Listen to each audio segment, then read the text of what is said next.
I'm here with Mayor. Yeah. Mayor is a young boy, and Mayor has come today to meet me with his father right here. Namaste.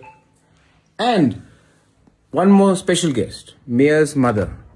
Right? She is right here. Sapna, मेरा MLA. So सपना आया और सपना ने कहा कि जो भी हुआ है ठीक नहीं हुआ, लेकिन everybody deserves a second chance, क्योंकि हम लोग तिपरासा लोग सिर्फ कितना है 10, 11 लाख, 12 लाख, और अगर हम लोग एक दूसरे से फाइट करेंगे तो नुकसान हमारा नेक्स्ट जनरेशन का होगा.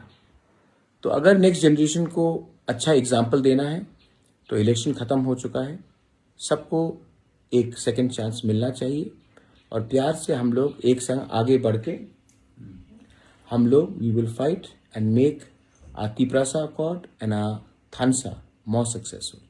तो जो भी आप लोग ने बोला है अभी छोड़िए, हमको आगे बढ़ना है और 2028 में हमको अपना तिपरासा का दफा का सरकार बनाना है. एलाइन हम भाई हम भाई